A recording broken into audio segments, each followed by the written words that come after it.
Welcome back, ladies and gentlemen. If you warm up before a squash match, riding a bicycle, I'm here to tell you that that might not be the best approach to your warm up.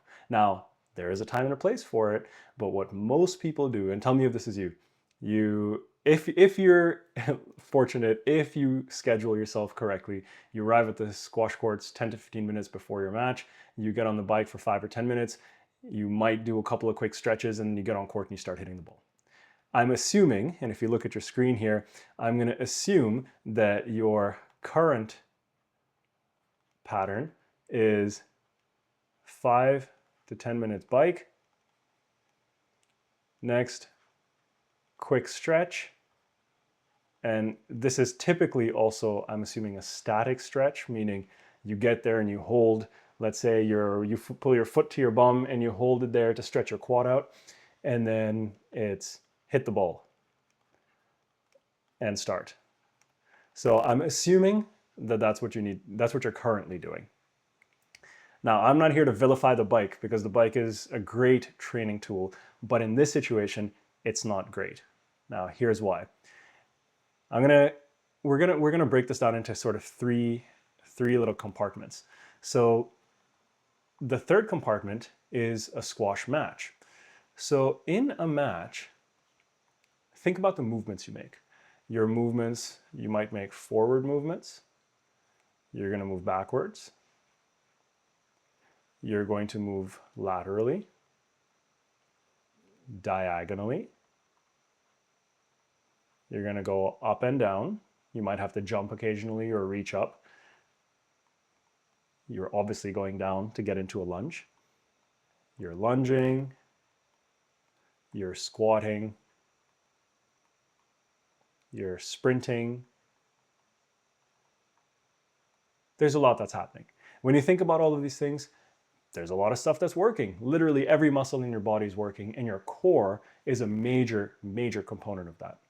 So when you think about a warm-up like this, the current warm-up, quick bike ride, quick stretch, hit the ball, and start, you're missing a ton of factors. Now, in a complete warm-up, and I have an entire program on warm-ups, but by all means, feel free to check that out. Over here, I can't go into the same degree of detail, but what I will say is when you are warming up, you need to have covered a few key areas. One is you need your cardiovascular system to get going. Depending on your fitness, this could take up to 10 to 15 minutes of incrementally more challenging exercise. If you don't do this, you end up getting into this oxygen debt zone. Kind of like if you get up from a chair the way I'm sitting right now and I go and I suddenly climb a flight of stairs, no matter how fit you are, you're going to run out of oxygen. A little bit of that's going to happen. Now, it's not going to last forever. You're going to be just fine, but there's an initial oxygen debt that happens as your system essentially ramps up. Kind of like when your car starts, you need to give it some time to warm up if you live in a cold climate for it to function optimally, get up to the right temperature. The body's the same way. So you need your cardiovascular system to start up. In the same way of, and then this obviously ties into body temperature, getting blood flow, all of those things, because when you don't have the right blood flow, then you're not getting oxygen to your muscles, you're not able to generate energy, you're not going to be able to perform optimally.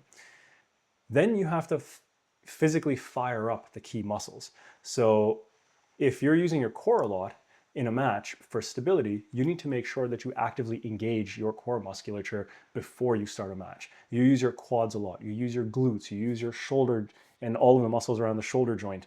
You have to make sure that you activate all those things so that the muscles and the body are ready to go when you start. So there's an activation component, and then in an ideal world, there's a coordination component. So the muscles need to start not just firing in isolation, they need to start working together in harmony to produce optimal movement. And then there's obviously a mental component of a proper warm-up, meaning that you get your head in the right space. A lot of times this comes from routines, coming up with something that is replicable, that is consistent, and it gives you confidence when you finish it. There are other components of a mental warm-up as well, from visualization to affirmations and self-talk and clarity and so on and so forth. That's for another video. In any case, when you think about the typical current warm-up, and you think about in an ideal world what we need to try to get going, what a squash match looks like, just purely from a physical perspective. And I'm not even talking here about the specific mechanics like the joint angles and the hinging and the force vectors and all that kind of stuff. We're just looking at this. How do you think the bike might fit in an optimal way? Well, you could get on the bike for 10 to 15 minutes to start, or 5 or 10 minutes, whatever your time allows.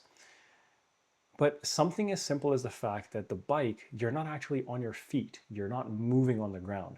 An entire squash match is played moving on the ground.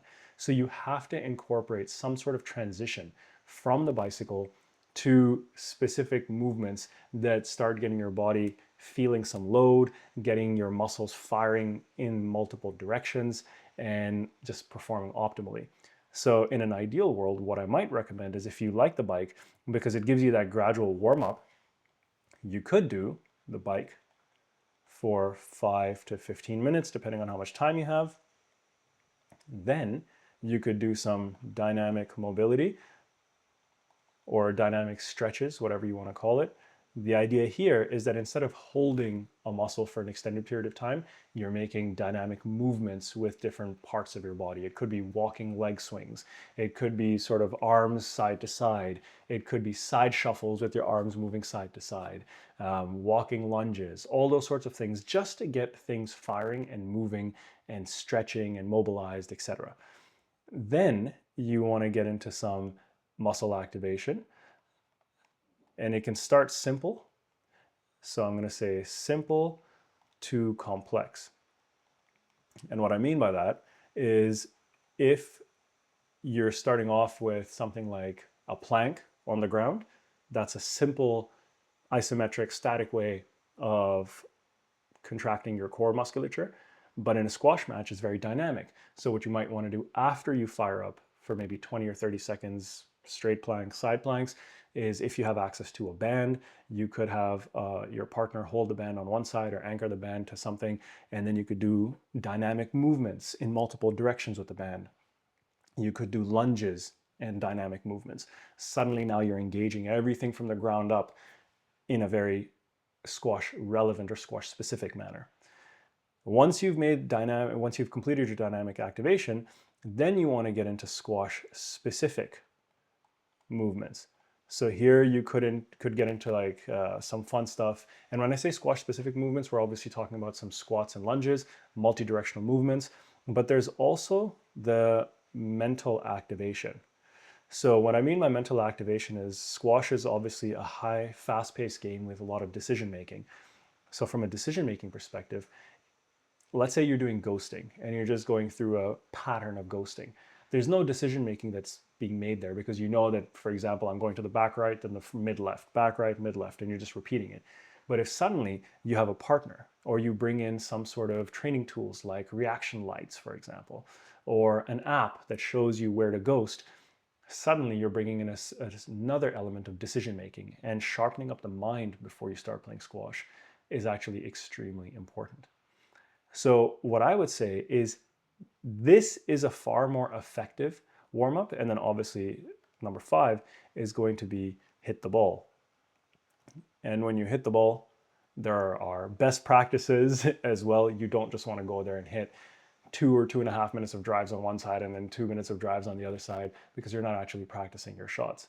So there's a specific way to get into that as well.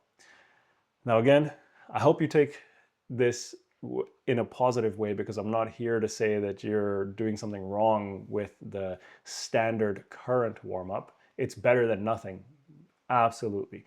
But if you have the ability and the desire to, something like what we've described here at the bottom of your screen is going to be far more effective, lead to far better performance, and mitigate your likelihood of injury. You're also likely to not have a slow first game. So if you are a renowned slow starter, something like what we've described at the bottom is going to make sure that your body's totally fired up, your mind is totally fired up, and you're completely ready to perform from the first point. All right, folks, I hope you enjoyed this. If you want to learn more of this type of content and a ton more including a whole bunch of examples of what to do, how to do it, why to do it, what the correct technique is, and honestly, like full guided sessions and so on, send me an email at ahadareoperformance.com. I think you're going to love the platform I've created. Take care, and I'll see you in the next one. Bye.